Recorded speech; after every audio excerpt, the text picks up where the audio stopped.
Greetings from Surajai Institute. Surajai Sciences Academy presents the Spark Case-Wise. We present to you a case of ab interno fixation of subluxated in the bag IOL.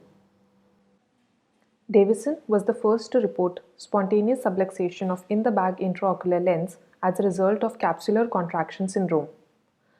Some degree of capsular contraction is common after cataract surgery, but profound capsule shrinkage has been described in cases with pseudoexfoliation, diabetes mellitus, uveitis, pigmentary retinal degeneration, and myotonic dystrophy. Almost 90% of reviewed cases of in-the-bag IOL subluxation had one of these associated predisposing conditions. Several techniques for preventing and managing these complications have been described in literature. Though the management of these cases is difficult, the surgical outcome and visual prognosis is generally good. A male, 52 years of age, came with the complaints of intermittent fluctuation of vision in right eye since 1 month. He was a diagnosed case of retinitis pigmentosa and had a history of cataract extraction with intraocular lens and endocapsular ring implantation done in right eye.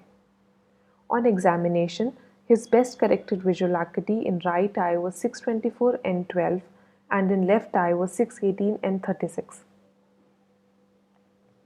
Anterior segment examination showed an inferiorly subluxated in the bag intraocular lens in right eye and aphakia in left eye.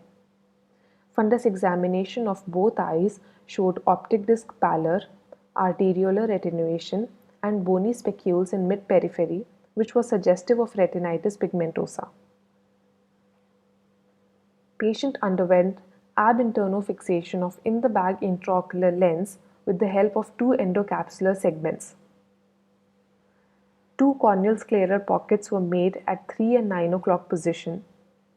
4 clear corneal stab incisions were made and iris hooks were inserted.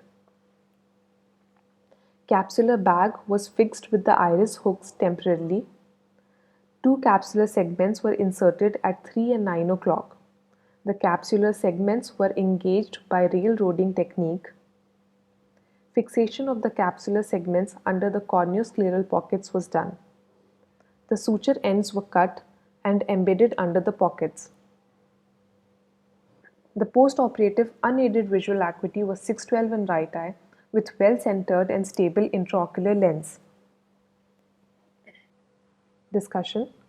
Dislocation of in the bag IOL can be managed either by retrieval and internal fixation of the IOL or by explantation with secondary IOL implantation.